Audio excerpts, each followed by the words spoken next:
You're very welcome to another episode of the Scaling Your Business podcast. For this episode, we're staying in Ireland to be joined by Caelan Maguire from Monaghan, the founder of Maguire Web and Software. Caelan, you're very welcome to the show. Thank you very much. Thanks for having me. Yeah, delighted to have you. You're a regular listener to the show. Excited to have you on. We've had a few listeners get in contact that want to be guests, and after looking at the profile, you've certainly ticked the boxes of I believe that you can provide value to our audience, which is UK, Irish, and a growing audience in the US of business owners, entrepreneurs, MDs, CEOs, co-founders, founders. Yeah. So let's begin at the very beginning. You said you were born in Cavan, but we'll skip that part. And Not my fault. It's all right. It's all right. I'm from Meath, and no one wants to accept me here because I'm on the border of Meath and Dublin. So we were joking about that before we came on. You grew up in Monaghan. So for our listeners, anyone outside of Ireland, Monaghan is on the border of Ireland, Republic of Ireland, Northern Ireland, kind of Midlands. But yeah, I'm going to say Midlands, Upper Midlands, if we say it like that. Beautiful place. You grew up there. Any favorite memories? And also, if you could answer the question of if anyone was ever in Monaghan, what's one place they should visit? Oh, that's a good one. I suppose for the first question, the memories kind of thing, I suppose it's more what I was grateful for. I suppose Monaghan is a very rural area and lots of different people. We're close enough to Dublin and the north as well that we have whole different types of people from all around Ireland. But at the same time, it's in a rural setting. Do you know what I mean? So I live in a farm here in Monaghan kind of thing. And I was never kind of held back from the opportunity of getting to the city. We can be in Dublin in 45 minutes, but you also have that kind of privilege of growing up in the countryside, which I think is kind of, something that you should never take for granted kind of thing. It's a really big deal. So I suppose as somebody who lives or who is living in the city, 9 months of the year kind of thing now, is something certainly I don't take for granted. I've had a couple of guests on that have come from the countryside, Wexford, Waterford, Tipperary. And one of the answers they always say to me is, I never took for granted where I grew up until I left it and then came back, and it's 10 times more beautiful and I can appreciate it way more. Is that the same with you? Oh, 100%. Like I was in Galway there for the best of half a year kind of thing, starting college, and I came back in January with the last lockdown, and actually having somewhere to go to exercise without there being 100 people around you, just being able to walk outside. Like we can walk 2 minutes outside the house and you're about a mile away from any human on earth kind of thing. And that's just something that I really, honest to God, it's just something else. For sure. Yeah, I get a little taste of that. My girlfriend's parents live up at the Hellfire Club in Dublin, to the top of the mountains. And again, nearest neighbour to them is probably 1.5 kilometers. So when I spend time up there, it's the family that she has, and then deers, rabbits, nature, and it's beautiful. So I can totally appreciate being surrounded by that all the time. Before we move on to all good things business, early influences, inspirations, teachers, parents, close relatives, anyone you think? I suppose I had a few different teachers that really inspired me. I had a few teachers that I had actually an art teacher, Mr. McGillen, who I was kind of like a notorious student. I didn't do very well, but I think he saw opportunity. I was big into Apple products then, and he had an Apple iMac G3, which is this like Mac from the 90s that was a really big deal. It was worthless at the time kind of thing, that you can buy them for like 15, 20 quid on eBay now. But he said to me, if I do well in the junior cert, he'd give it to me. And so that's what he did. Now, I'm sure the school doesn't want to hear that. I'm sure it was broken the rules, but he snuck out this iMac G3 under a wee blanket kind of thing, put it in the back of a car because I did well in the leaving cert. I suppose that was something that really motivated me. And then there's another thing as well. I attended Coder Dojo kind of thing, which is a coding school for young people. And I actually ended up being a teacher there in recent years. And some of the stuff they were teaching you, like they'd adapt their teaching to keep you interested, if you know what I mean. Like, So 1 week they might try and get you the foundations of HTML, CSS, and building websites, building apps and stuff. But if they saw you kind of straying, they'd introduce you to game development or maybe robots or stuff. Yeah, exactly. And it was like an education with kind of like a conscience. Do you know what I mean? It really just kept you coming, like, because it was completely your choice to come on a Saturday morning if you'd like. There was no kind of like, maybe some people's parents made them come, but certainly not mine. And it was something that really kept me interested in computers for a long time and showed me that computers isn't just like a blinking machine in the corner of an office. Like, you know what I mean? It can be really Yeah. anything. I know you said that you weren't the greatest student in school, Mm. but I can see that from giving up some of your time on a Saturday and from a lot of the courses. If anyone scrolls through your LinkedIn, you can actually see that you are an avid learner. You just had to be doing something you enjoy. Yeah, for sure. Yeah, well, shout out to Mr. McGillen Yeah. and for him giving you the laptop. It actually goes with one of the things in sales around tying your personal goals to the corporate goals of to get to motivate people, and he certainly did that with you with the Mac. So Oh, yeah, shout for out, sure. shout out to him. Where did your interest in computers come from? I actually, I think I was 13. I had just got my or no, excuse me, 12. I just got my confirmation, and all my friends were getting the Xbox 360 at the time, and I didn't have enough confirmation money to get a brand new Xbox 360. So instead, what I was doing, I decided I'd build my own computer so I could play video games with my friends. Wow. Yeah. Now there's actually in years past, there's actually been a lot of people who in Monaghan especially who build their own computers and gaming rigs. But they're usually a wee bit older kind of thing. But we were kind of the first ones in Monaghan that start building their own gaming rigs. Me and a friend at 12 actually in sixth class. And I actually never ended up playing video games on it, would you believe? But it was during that process. It was like a summer we took to buy all the parts and build this computer. And no, it really just opened my eyes. And it actually feels like I've just been doing that project for the last 7 years, if that makes sense. Do you know what I mean? I've just been adding to that. Like that computer is still upstairs. Do you know what I mean? Now it's got a few more screens and probably it's entirely new parts. So, but it is something that I'm really proud of, kind of thing, and that kind of really taught me what kind of. Sometimes the project itself is better than the finished result. Oh, 100%.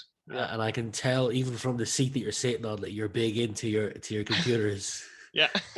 um, what That's do you it. like to do? What do you like to do outside of work? That's a good question. Actually, to be honest with you, like if I could move the camera, I'd show you around the room, but it's all electronics. It's all different projects. I have touchscreens here and little RC cars, little cameras and microphones and different stuff. Like I like hacking with stuff. I like playing with stuff. Like I've other interests too. Look, I like exercise. I like cycling. I like politics. But computers is all this thing that sticks to the wall. It's Yeah. never gonna let go. And it's something that just roots inside you. It if you take a proper interest in it, it's a hobby, it's a job, it's everything in between. Like, I have this thing called shiny object syndrome. I see something I like, like a technical thing, and I just want to buy it. And my yeah, most recent purchase, I still get slagged for it. I only bought it about a week ago. It's called a Zanco. It's the world's smallest phone. And wow, if we look at this, any listeners, you can Google it. But if you take this pen, normal like big pen, it's not a big pen, but think of it as that. If you take the top off it there, that's the size of the Zanco phone. It is absolutely tiny, and I just bought it just because I just love all things gadgets. So I understand how you feel. Moving on to business, I know you worked with the guys at Grafton. I did. I know two of them quite well. One of them I had Eric on my podcast, and Dara. I've connected with him, and he's a great guy too.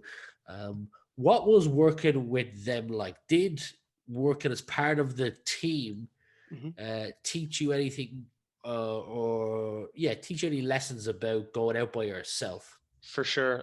Like it was probably I was at college at the time, but that was definitely the predominant learning experience in life for those for a few months kind of thing. Like I had actually done freelance web development beforehand for a short period of time. And that's why I thought I was so qualified for this job. I was like, I'm going to come in here, I'm going to be telling people how things go. But I actually went into that company and I saw kind of the relationships with the lads had with their customers. I suppose as well, I had two kind of prejudices when I went in. I said, personally, I'm failing because I'm too young, and because I can't, and because nobody's willing to spend more than a few €1,000 on these websites. Like, and both the lads were younger than me, and they'd sold websites for 10 times the amount of money I'd ever sold them for, a kind of thing. And it really kind of awoken me to like, it's more kind of thing. It's not just the product you make, but it's the relationships you have, and it's the way you treat people, and it's that respect between the client.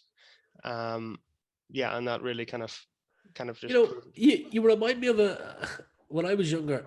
I don't know what age you are, but when I was probably 19, 20. I set up a business with a friend called Recall, and I was essentially selling wristbands to students around Dublin. At the peak, we sold them at 50,000 of them.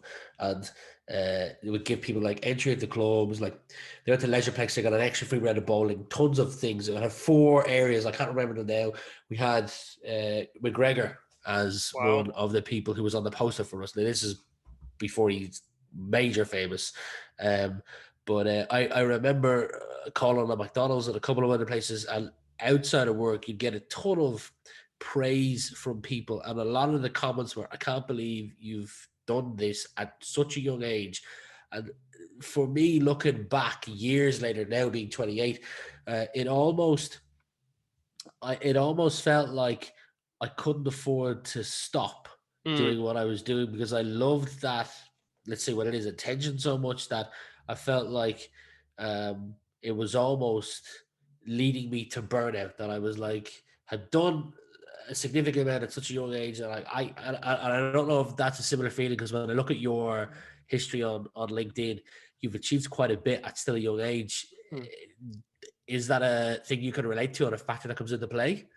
There's actually, I have one memory exactly that I think lines up with that. I remember being at the BT Young Scientist, I think it was 16 or 17, and we were doing a project. My grandmother, who's since passed, kind of thing, had Alzheimer's at the time, and one of the most inaccessible things we had was smart home devices, kind of thing. So Uh-huh. smart plugs, smart lights, and trackers and different stuff to know where she was going and different stuff. She ended up having to go into a home, and that was something. So my project that I based it around was affordable IoT devices. So basically, what we did was, now the price had to be below €20, so every device we made had to be dead cheap.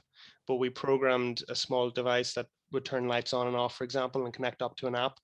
Uh-huh. And we programmed another app that would track your location, kind of thing, and report it to somebody if you went out of a certain area, kind of thing, or if you were moving erratically at some point. And there's a few different devices we met, and I remember over those maybe 3 or 4 days, we met ministers from government, we met business leaders, we met the president as well, like, he was really really supportive of the project.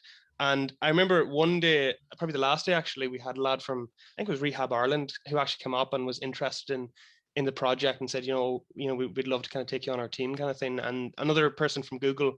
Now, none of these actually moved forward, but I remember the Yeah. next day, kind of thing, it going from 110 miles an hour to literally zero. Like, I remember waking up in the bed the next day, and hearing mom and daddy talking about the weather or something, like, do you know what I mean? And it was just mind boggling that I had a picture of the president beside the bed, but that was the only difference from the week prior. Like, do you know what I mean? It's like Yeah. it never happened.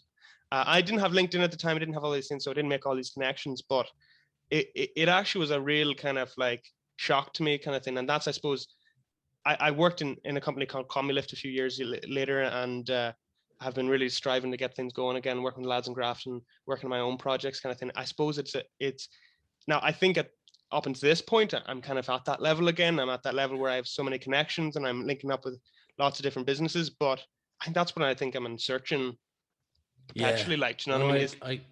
I get you Yeah. completely. It's interesting, but I had this. We'll move on in a second. I had this period when I was graduating college. I did tourism marketing in Dublin Institute of Technology, now called TUD.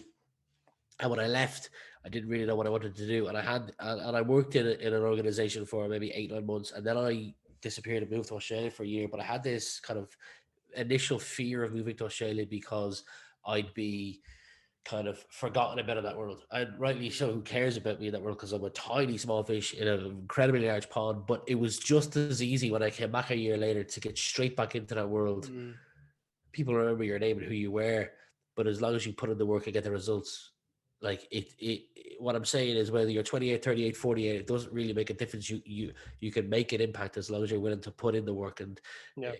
a 12-month stint outside of it to go on holidays with your family or take a break to do something is not going to matter in the long run. So I like that Mm, honesty, and I can see from your LinkedIn that if you continue to do what you're doing, you'll amount to great things. One of the things I saw when I was looking at your LinkedIn was that you, and I've alluded to it already, you're an active learner. But one of the courses that you participated in, or a video series that you watched, was, and I'm going to read from my screen here, understanding the impact of deep fake videos. Can you explain what deep fake videos are to any of our listeners? This is actually something I was really interested in. Now, I'm not going to, make the accusation that I know a whole lot about this kind of thing. I don't want to kind of gabble on, but essentially what it is it's using artificial intelligence to kind of make a video or make a face. For example, let's just say the president of the United States, Joe Biden, for example. So Yeah. you can if you have enough footage about him, you can use neural networks to kind of anticipate what he would look like if he was seeing certain things. So Wow. with that kind of technology, basically, you can have a video of Angela Merkel, for example, or Joe Biden saying, we're going to be dropping nuclear bombs in 20 minutes, kind of thing. Like, you know what I mean? And I was watching this video, and actually, I was on the bus at the time. It was something I had, subscribed for LinkedIn Premium for other reasons, and it opened LinkedIn Learning kind of thing. So I decided, I'd just give it a go, kind of thing. But as they were talking, kind of thing, I was just thinking, kind of thing, the implications this would have even in everyday life.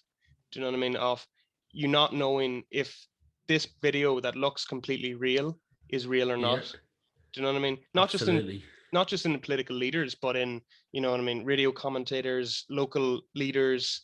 Do you know what I mean? Business leaders. It would just be absolutely shocking, kind of thing, what we could do with this. And so it was just that course was going through, first of all, the social implications of it, but also how we can fight against it.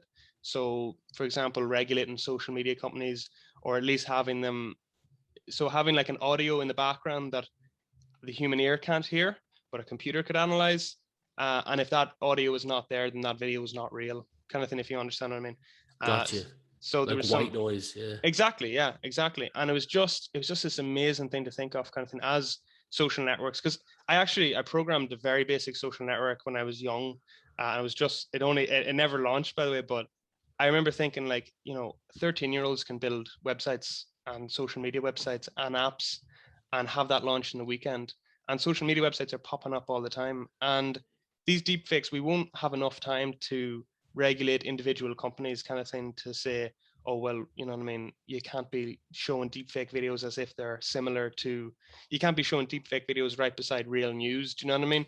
Yeah. So the kind of question behind how we'd fight that was really interesting. And that There's was a business opportunity there for someone. Definitely. 100%. Like, but that quick authentication, as in, if you could have a company saying this is a real video or this isn't, that would be an incredible lucrative opportunity for sure. Absolutely. There's a YouTuber you should check out. I'll link him to you afterwards. His name is James Jani, Okay. Jani, and he did this video on not deep fake videos, but also people faking to be him to scam people out of money, and very intelligent as well. A lot of people think they wouldn't fall for it, but no shame if you do. And a lot of people that do fall for it don't report that they've fallen for the scams because they don't want to be seen as a bit of an idiot. So there's actually more scams happening than you think of. But remind me to link you to him, because I'll put a link below if anybody's interested as well. He only uploaded the video 2 nights ago. Fascinating video about people scamming others, pretending to be him, and how he's found software to combat that. So moving on, in focused on your industry, on the computer side of things, is there a commonly held belief about the computer industry that you disagree with? And if so, what is it and why? That's a difficult one. I suppose it's inaccessibility, kind of thing. I was actually just with a few friends there over the weekend. I was telling about a project I was working on. I bought a AR drone, and Nice. I was programming it to fly by itself, kind of thing, and recognize my hand gestures, kind of thing. And I remember a friend coming up to me and talking to me as if I was like, just, what I mean, done something worthy of a Nobel Prize or something. But technology is incredibly accessible. Do you know what I mean? And if I had only learned about a computer 15 minutes ago, I still think it only takes a short period of time to actually really grasp the essentials. Do you know what I mean? There's a deeper question behind computers, as in, is this the right thing to do? Is this the right way to go? That kind of project management, which I think is an important, tool to learn when you're going into computers. But as for the actual code, the accessibility of it, what I mean? We have this huge online community, such as like Stack Overflow, loads of different websites like that, and communities like that are willing to literally give up their time to help you build your projects. If you have the intention to do anything, I would recommend, even if you don't know what a computer is, really, do you know what I mean? Just sit down, write out the project, how you want to do it, and just think it through in your head for a few days, post about it online, and you'd really be able to access that. And I think a lot of young people think that computers, outside of a Word document and, outside selfies and different stuff doing anything with the computer is really inaccessible. But I think that's just completely false. Yeah. A few guests that think coding should be a subject that should be taught in secondary school, high school for our American listeners, as a mandatory subject if they could choose one. I feel like you'd fit into that category of like wanting that to happen as well. Without question. It's more as well. I think actually I had a conversation this the other day with a friend actually as well. Even applied maths, I know in Ireland, at least in my secondary school, it wasn't even an option, and it's only an option in a few schools. But applied maths as well actually gives a more constructive way, it's more a query and an outcome rather than, oh, this is simply something you have to remember to pass your tests. Do you know what I mean? And that kind of thinking. The truth is, look, ones getting H1s in maths still, would find it as difficult as people do in ordinary, even foundation maths to do computer programming. Do you know what I mean? I think that kind of more of, well, why is this happening? You know what I mean? How can I build something to take this piece of information and result it in this? I think that thinking should be more kind of taught, generally speaking. That means computer programming, but that also means, applied maths. That also means problem solving on a practical level. Do you know what I mean? I was only thinking in maths, for example, I only did ordinary level maths, but I remember thinking kind of thing, if I had problems that I could really solve, it wasn't actually remembering the issues that was the problem, or it wasn't actually solving the issues that was the problem in maths. It was remembering what sums to use with which equation or what question it was. Do you know what I mean? And all I remember thinking is it would be so much more easy to navigate those questions if you could actually think about it through in your head, if you had an understanding of maths in your head, if you had an understanding how to address problems in your head. And that's something that applied maths, I think, really does well. And computer programming obviously does well as well too. There's a couple of good companies out there that have started to come out and change the way people are taught and learn about computers. Stripe have come out leading the way in Ireland with UL, and a couple of companies have joined them to say that if you go through the course they've set up, you'll be kind of guaranteed a job. I say the word kind of because I don't know if it's definite, but I if I'm correct, there was a Dave McWilliams podcast where one of the Collison brothers came on and spoke about how that leads to a job, and a number of other companies have opened their hands and said, yeah, look, if you go through this, we'll take you on as a graduate. So hopefully, and I can't imagine it will go backwards. I can only imagine it will get better as the years goes on with plenty of other companies doing. I was only actually looking at a program recently. It was posted online on Reddit, and it was a piece of software that's one job was to take human language and turn it into a text file of code. So it actually fixed the problem. So you would say oh, I want this app to do this, this, and this. But even that needs to be fixed by a programmer, kind of thing. Do you know what I mean? And even that needs to be tweaked by a programmer. And even the further we go down, there's still always more to be done by a programmer. So I don't actually think it'll ever be replaced at all, for sure. But that technique, I don't even think a programmer's job. I was hired in the last job as a PHP developer, for example, but I don't even think I ever really touched PHP because I was able to find other solutions around the problems that the company was coming to me with. Do you know what I mean? It's more that problem solving kind of attitude, and that kind of a little bit of HR as well, a little bit of kind of human relations actually as well, a little bit of team playing attitude as well. And I think that's what should be taught to programmers, kind of thing. And if you have that, you'll get a job, no question. Well, talking about jobs, I was talking to a friend recently. I was away for a few days, and before I went away, I had a coffee with a friend, and he was saying to me one of the most important things, because he's looking at that next chapter of his career, is job security for him. Not everyone, but for him, it's massive because he wants to put down a mortgage on a house in a few years' time, and so on, so on, so on. And I was talking about podcast guests that I had on, and I had said, well, if we go back in time and you started coding, it'd be a great way of guaranteed a good paycheck. And maybe the future, that could be something parents, encourage their kids to see, do they like, and if they do, well, then to go down that route, because good job security and also a good paycheck. I know a lot of my friends who are in that realm are 27, 28 years old and earning early six figures, which is a tremendous wage for someone in their late 20s. Oh, for sure, yeah. Yeah. So brand awareness, getting the attention of people. So if you want anyone to take action, I'm a firm believer you first got to get their attention. I know that you've been self-employed for a while.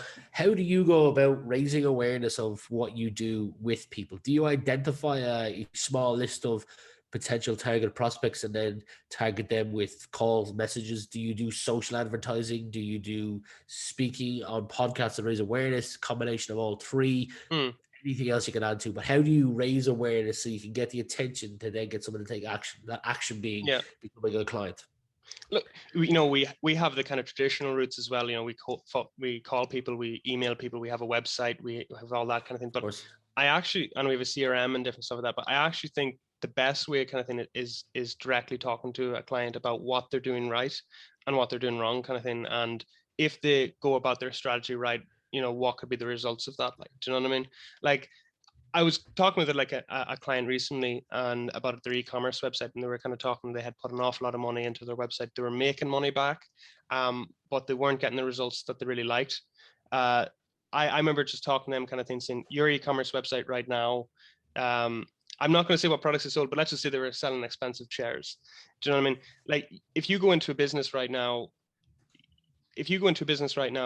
and you're talking to a salesperson and you're thinking about buying a really expensive chair kind of thing, they'll tell you everything about that chair, that is, the premium cushions, the right leather, the whole thing. And if you leave that shop kind of thing without buying that, you'll feel proper shamed, like, do you know what I mean? Whereas on their e-commerce website, and really every e-commerce website these days, the best thing you could have is you have the name of the product, which is the chair. You might have the price of it. You have colors and different options if you're lucky, and you have a buy now button, but you don't have any real kind of grasp to sell it to you. Like, do you know what I mean? So one of the solutions we were talking about is like having videos, for example, testimonials, a video of the salesperson talking directly to them, saying why this is such a good product, a chat bot that they could interact instantly with that product or with somebody, a salesperson selling that product to them. 3D images so they could drag around the product and hold it on their computer kind of thing, and zoom in.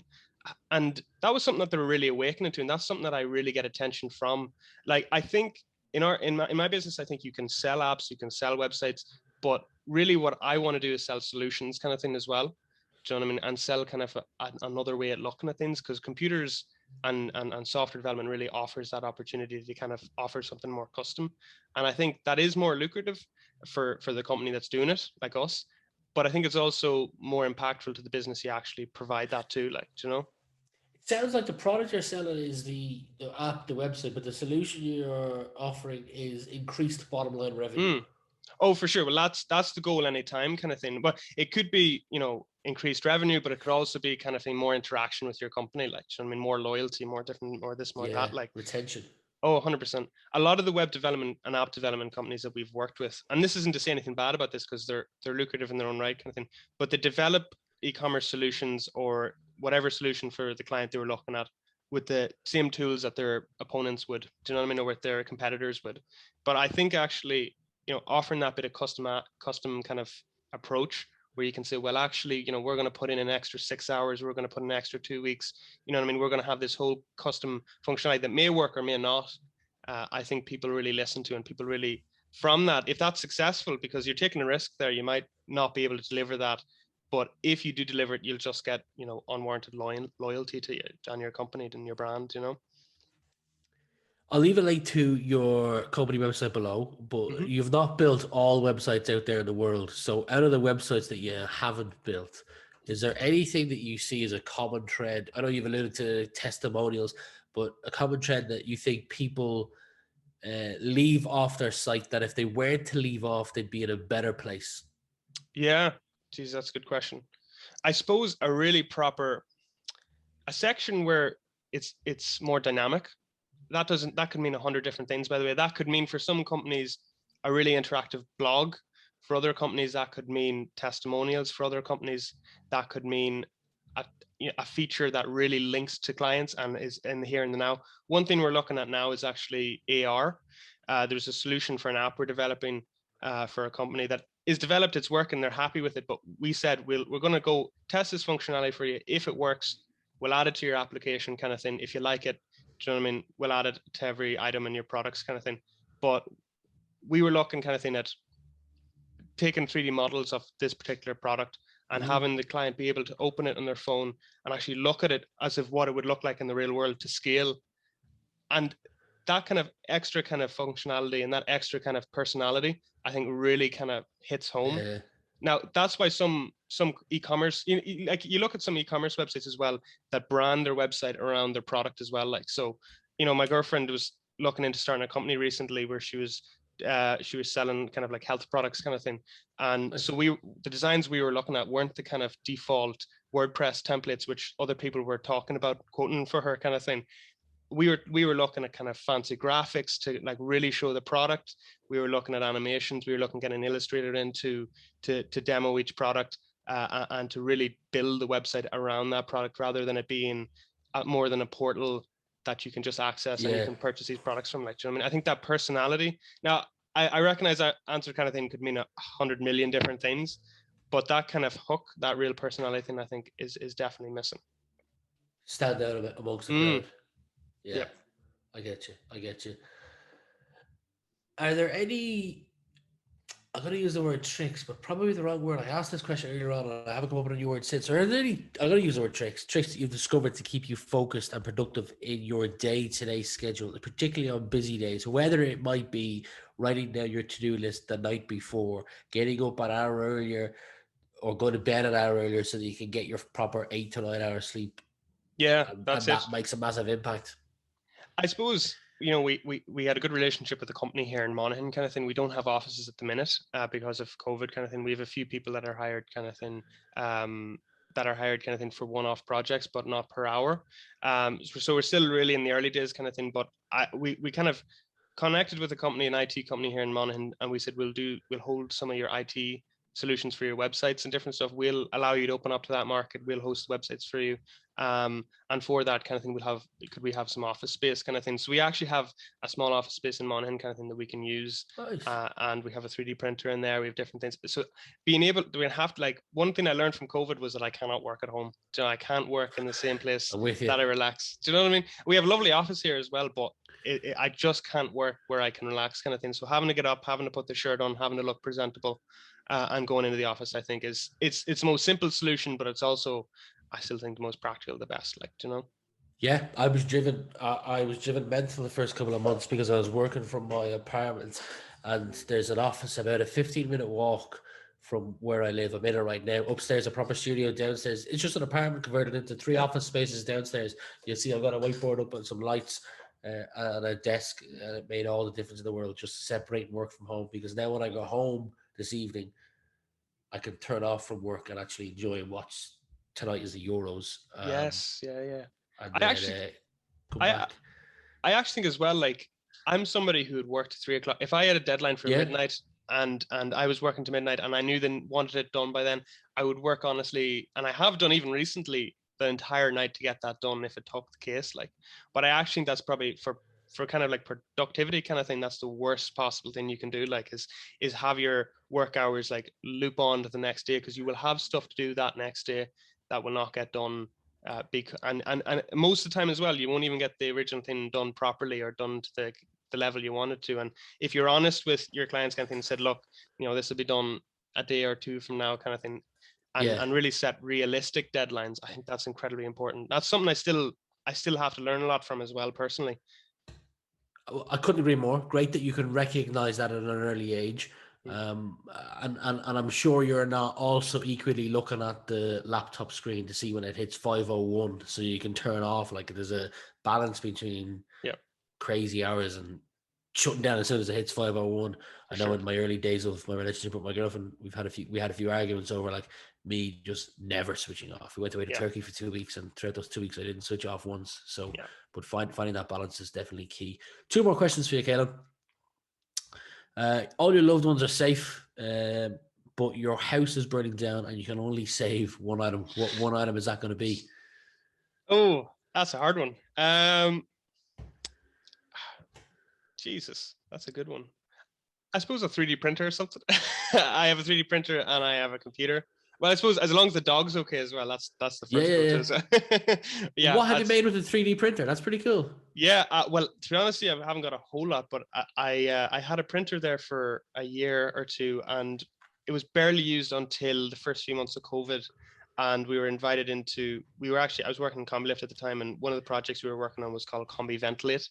Maybe some of your listeners have heard about it, kind of thing. It was a ventilator splitter. There was a ventilator splitter at this shortage at the start of the pandemic, and really that purpose was to take one ventilator out and make it practically be used by two patients at one time, kind of thing. And I had my printer at home. It was printing masks, kind of thing, for the local hospitals. And I had a friend come in, and he started designing these different parts for the printer. I was only doing the code for the project, kind of thing. And he was printing things that I couldn't imagine designing, and he was designing in 20 minutes, kind of thing. And it's just absolutely amazing, kind of thing. My own thing I was printing mask shields at the start of the pandemic, as I just said, for hospitals around Monaghan, and actually a few down the country as well. And we printed about 700 of them for my printer. Yeah. And there's a printing farm actually in Monaghan. A friend kind of thing collected a load of printers, so there was more than that.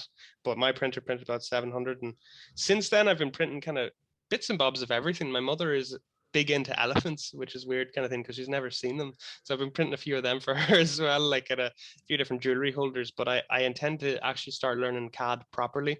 I'm actually on to the ones in the engineering department to get access to SolidWorks, so I can really kind of open up and see what I can do with 3D printer. So up until now, it's been trivial enough stuff. Fascinating. Final question is, I'd like you to imagine we're talking as if it's the year 2030 and you're looking back on the last decade. What would you like, again, answer this professionally or personally, or both, what would you like to be looking back on? Oh, that's a good one. I suppose either a company that did pretty well, or a company that I learned a lot from. And actually, scrap that, actually. Sure. I'd say 10 years of learning in any sense, kind of thing. Like, do you know what I mean? 10 years, like in 10 years of time, no matter how well you do, you'll have mistakes, you'll have successes, kind of thing. I think just learning from that is a commodity that people really don't take put worth to. Do you know what I mean? But I suppose as well, I have aspirations outside of business as well. I always wanted to dabble in politics. I always wanted to, be a big person in my own community. I intend to be in Monaghan for many more years, So I suppose getting a good education, returning to Monaghan and having an impact on people, both inside and outside of Monaghan, and as many people as possible, and learning every day, kind of thing, and not being big-headed enough, no matter how well or how poorly I do, to not see where I went wrong and where I went well. I think that's something, and that's something even today. Like I suppose I'm very biased, and I can be blind on things, especially with this emotion involved. And I suppose getting rid of that and being really able to see I succeeded because of that, I failed because of that. That's something I'd really love to learn. I love it. Separating your identity from your role. IR theory. Caelan, we'll leave it there. Thank you for being my guest today. It's a true pleasure getting to spend the last 45 minutes with you, getting to know you a little more about you. Definitely success in your future. I'm looking forward to watching it from a distance. It'd be great to have you back on a year or two from now to talk about what more things you've done, especially with that 3D printer. But for now, we'll leave it there. Definitely. Thanks very much. All the best.